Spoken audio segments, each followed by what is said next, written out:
Dear students, आज का जो टॉपिक है वो है आधुनिक मैथिली कविता का विकास। आधुनिक मैथिली कविता का विकास जो है वो पार्ट 1 के साहित्य सेक्शन का दूसरा टॉपिक है और इसके द्वारा जो है साहित्य की जो विभिन्न विधाएं हैं, कविता, कथा, उपन्यास, नाटक, उसका इतिहास जो है वो क्या है उसके बारे में पढ़ाया जाता है। और इस पर प्रश्न जो आते हैं, जैसे आधुनिक मैथिली कविता से प्रश्न, तो प्रश्न जो आते हैं वो इस तरह से रहते हैं कि आधुनिक मैथिली कविता का विकास के देखो। तो इस टॉपिक पर जो प्रश्न आते हैं, तो छात्र जो उसका उत्तर लिखते हैं वो एक कहानी जैसा उत्तर लिख देते हैं कि आधुनिक मैथिली कविता प्रथम कवि 1860 से प्रारंभ भेल, महाकवि कविश्वर चंदा झा से आधुनिक मैथिली कविता का प्रारंभ भेल। और ओकर बाद जे छै कहानी जकाँ एक एकटा कवि के नाम और उनकर कविता के दू दूटा पंक्ति राखि कऽ बस आंसर लिख दै छथिन। उससे क्या होता है कि आपको नंबर नहीं आते हैं। ऐसा माना जाता है कि भाषा सेक्शन में क्योंकि व्याकरण रहता है तो उसमें गणित जैसे नंबर आते हैं, और साहित्य सेक्शन में प्रश्नों का उत्तर अगर लिखते हैं तो नंबर नहीं आता है। तो इसके पीछे वजह यही है। साहित्य सेक्शन से भी अगर लिखेंगे पार्ट 1 में तो उसमें भी नंबर आएगा, उसमें भी 70% मार्क्स आ सकते हैं, बशर्ते आंसर को हम आंसर की तरह लिखें, कहानी की तरह नहीं लिखें। आधुनिक मैथिली कविता से जो प्रश्न आता है उसमें कभी कभी ऐसा भी प्रश्न पूछा गया है, आधुनिक मैथिली के नवीन कविता के विकास के देखो। मैथिली साहित्यक नवीन कविता। अब नवीन कविता जब पूछ दिया गया, उसको भी छात्र आधुनिक मैथिली कविता की तरह जो है, जैसे यहाँ प्रश्न में थोड़ी सी तब्दीली आई है, उस पर छात्र ध्यान नहीं देते हैं और नवीन मैथिली और आधुनिक मैथिली को एक ही तरह समझ करके नवीन मैथिली कविता और आधुनिक मैथिली कविता को एक ही तरह से समझ करके आंसर उसी टाइप से लिखना शुरू कर देते हैं। तो यहां देखिए, मैं समझाऊंगा आपको कि नवीन मैथिली कविता और आधुनिक मैथिली कविता में अंतर है। प्रश्न के सेटर ने जो प्रश्न सेट किया है वो इस तरह से सेट किया है कि छात्रों ने गंभीरता पूर्वक गहराई से अध्ययन किया है या नहीं। सीधा सीधी नोट रट के गए और जाके आंसर लिख दिया। तो प्रश्न के सेटर ने क्वेश्चन सेट कर दिया कि मैथिली के नवीन कविता के विकास के देखो। तो साहित्य सेक्शन में जो प्रश्न पूछे जाते हैं, कविता, कथा, उपन्यास, नाटक आदि पर, उसमें कहां से, जैसे कविता को ले लें तो मैथिली कविता का प्रादुर्भाव कैसे हुआ और काल क्रमानुसार समयांतराल में मैथिली कविता ने अपनी प्रवृत्तिगत विशेषता के दृष्टिकोण से कहां कहां परिवर्तन उसमें दिखाई पड़ता है, कहां कहां तब्दीली आई है और किस किस रूप में परिवर्तन जो है वो आया है, ये दिखाना पड़ेगा। कहां से टर्निंग पॉइंट आया है और उस समय के कवि कौन थे, उनकी रचनाएं क्या क्या थी और उदाहरण स्वरूप उनकी रचनाओं का कुछ अंश। तो जब तक आप परिवर्तन को रेखांकित नहीं करेंगे तब तक विकास कैसे हुआ। विकास का क्या मतलब? विकास का तो मतलब यही होता है ना कि प्रारंभिक चरण में जो है कोई भी वस्तु अपने शैशवावस्था में रहती है, उसके बाद फिर आगे उसका विकास होता जाता है। तो विकास कैसे हुआ वो आपको दिखाना पड़ेगा, तब प्रश्न जो है वो प्रश्न का डिमांड जो है वो पूरा होता है और विकास से संबंधित जो प्रश्न पूछा जाता है उसका आंसर उस तरह से लिखा जाएगा। मैं आपको अब ये बताने जा रहा हूं कि कविता या काव्य किसको कहते हैं। क्योंकि आज के टॉपिक का जो है वो शीर्षक है मैथिली नवीन / आधुनिक मुक्तक कविता का विकास। तो कविता से यहां तात्पर्य है मुक्तक कविता। मुक्तक कविता क्या होता है, पहले तो कविता क्या होता है ये समझ लीजिए। जब काल्पनिकता के साथ वास्तविकता का सामंजस्य किया जाता है तो काव्य उत्पन्न होता है। और ये काव्य जो है वो 4 वर्गों में विभाजित है। वो क्या क्या है? पहला है ये काव्य। काव्य की परिभाषा तो मैंने बता दी। अब काव्य जो 4 वर्गों में विभाजित है वो पहला है महाकाव्य। महाकाव्य जो है उसको कहते हैं जिसमें अध्यायवार एक नायक उसमें होता है और अध्यायवार वो जो है विभाजित होता है। उसमें महाकाव्य के कुछ अपने अवयव होते हैं, वो उसमें रहना आवश्यक है। जैसे उसमें ऋतु वर्णन होना चाहिए, साथ ही वो सर्गबद्ध भी होता है, मंगलाचरण से वो प्रारंभ होता है। तो इस तरह का जो काव्य है उसको महाकाव्य कहा जाता है। और महाकाव्य का उदाहरण अगर हम लें तो जैसे महर्षि वाल्मीकि रचित वाल्मीकि रामायण महाकाव्य है। मैथिली में जो है वो चंदा झा रचित मिथिला भाषा रामायण महाकाव्य है। अब खंड काव्य पर आते हैं। खंड काव्य क्या है?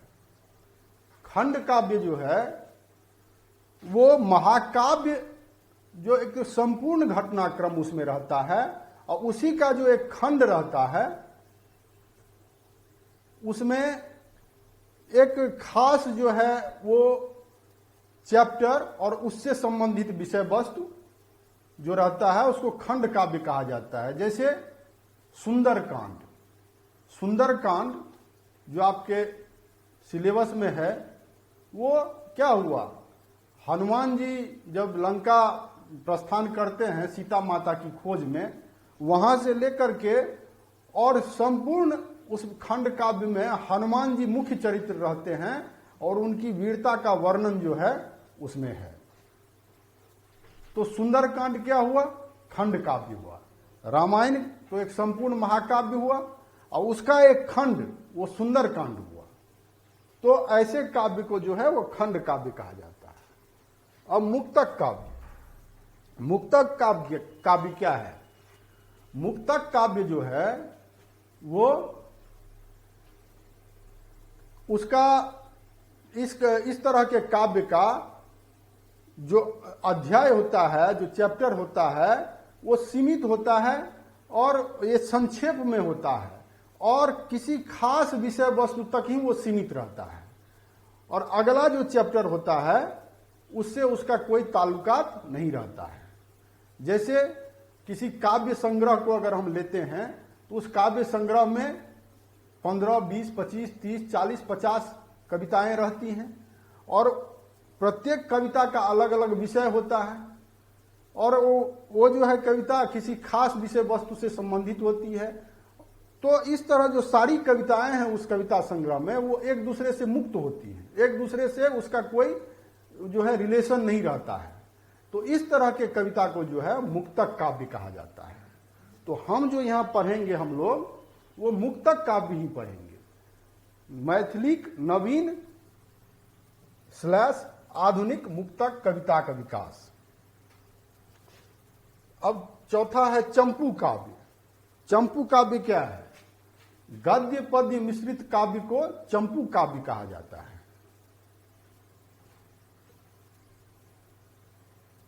अब इसमें जो है काव्य का जो है कविता की रचना जो होती है, इस बारे में भी समझ लीजिए।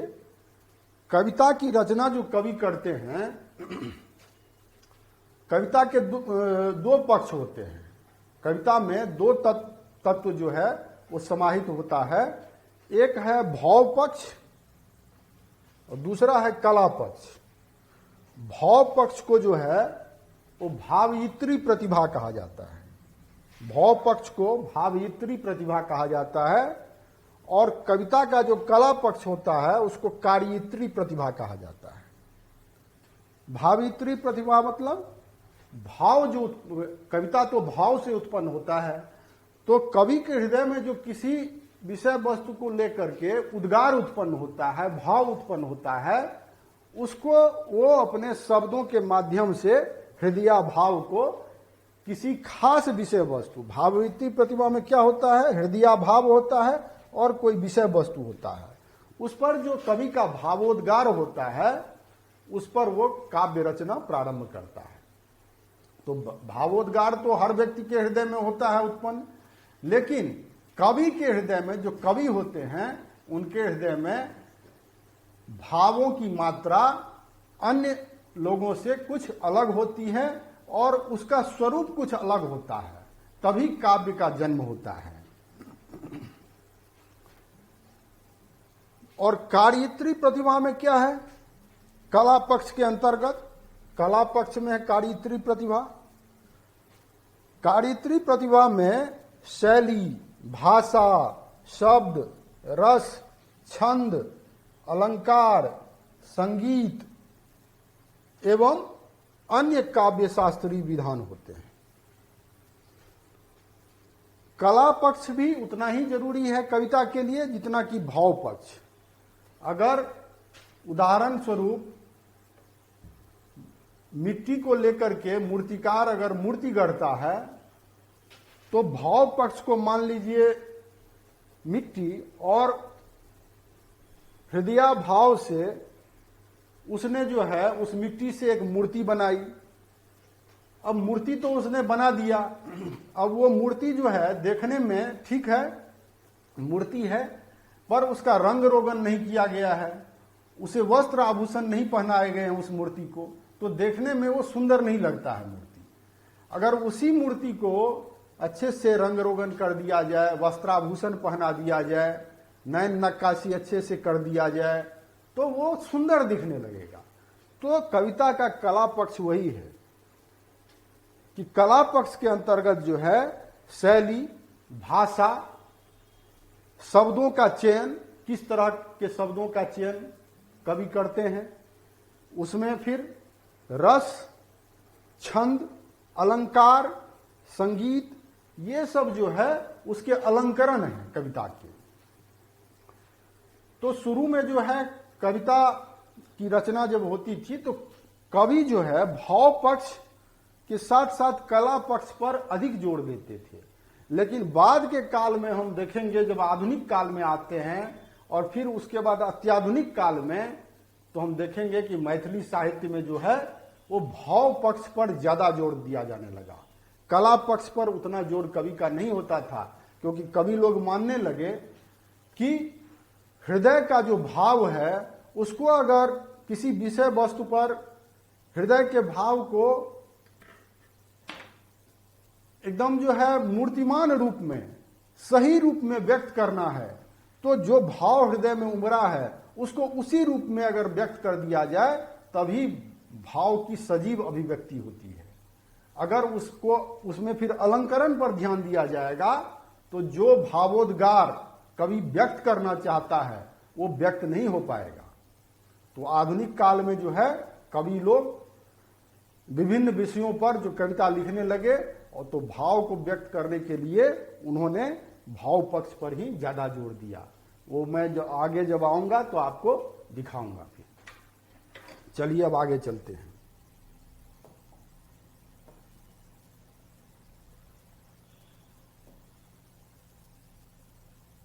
अब देखिए, जब नवीन मुक्तक काव्य, मैथिली के नवीन मुक्तक काव्य के बारे में पूछ दिया गया, तो पहले ये जानना आवश्यक होगा कि फिर प्राचीन मुक्तक काव्य क्या है और कहां से नवीन मुक्तक काव्य माना जाएगा। क्योंकि नवीन मुक्तक काव्य तो तभी होगा ना जबकि उसके पहले कोई प्राचीन मुक्तक काव्य मैथिली साहित्य में होगा। तो मैथिली साहित्य में जो है प्राचीन मुक्तक काव्य क्या है, पहले यह जानना आवश्यक है, उसके बाद नवीन मुक्तक काव्य पर हम लोग आएंगे। तो प्राचीन मुक्तक काव्य में जो है वो मैथिली मुक्तक काव्यक इतिहास अति प्राचीन अछि। अधिकांश मैथिली के विद्वान लोकनि मानैत छथि जे मैथिली मुक्तक विकास तखनहि आरंभ भऽ गेल छल जखन मैथिली वास्तविक अर्थ में अपभ्रंशक स्थिति में छल। ओहि सब विद्वान लोकनिक विचार से मैथिली भाषा के सबसे प्राचीन उदाहरण सिद्ध साहित्य में देखबा में अबैत अछि। सबसे पहला जो है मैथिली साहित्य का जो मुक्तक काव्य है, जहां से मुक्तक काव्य का जो है प्रादुर्भाव हुआ मैथिली साहित्य में, वो है सिद्ध साहित्य। सिद्ध कवि लोकनि में से अधिकांश कवि मिथिला क्षेत्रक छलाह, एहि कारणे हुनक भाषा मैथिली भाषा के अधिक निकट अछि। दोसर बात इहो अछि जे हिनका सभक भाषा विद्यापतिक भाषा से बेसी समानता रखैत अछि। हिनका सभक भाषा में मिथिला के लोकोक्ति एवं मैथिली शब्दक प्रयोग बहुतायत मात्रा में देखबा में अबै छै। एकर किछु उदाहरण द्रष्टव्य अछि। जेना चियथिर करी धरहु रे नाई, आन उपाय पार न जाई, सहर पादक ई जे छै से कविता थी कहीं। दोसर, भाव न होई अभाव न जाई, ऐसे संबोहे को पतियाई। देखिए, इस तरह की कविता जो है मैथिली साहित्य में प्रारंभ में रची जाती थी, जो कि अपभ्रंश काल था। अतः मैथिली साहित्य की जो है सबसे प्राचीन जो कविता है वो सिद्ध साहित्य के अंतर्गत है। और फिर उसके बाद जब हम लोग विद्यापति काल में आते हैं तो वहां से नवीन मुक्तक काव्य प्रारंभ हो जाता है। तो ये प्रश्न जो पूछा गया कि मैथिली के नवीन मुक्तक काव्यक विकास के देखो, तो उसमें आपको जो है विद्यापति से प्रारंभ करके संक्षेप में विद्यापति कालीन काव्य, उसका स्वरूप का वर्णन करते हुए संक्षेप में, और उसके बाद तुरंत फिर आधुनिक काल में आ जाना है और फिर आधुनिक काल के विकास को जो है वो दिखाना है।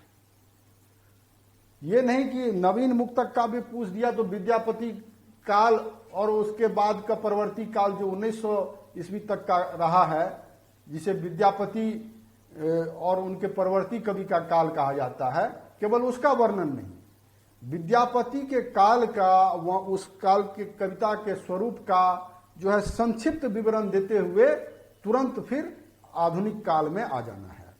तब ये मैथिली के नवीन कविता के विकास का जो है आंसर हुआ।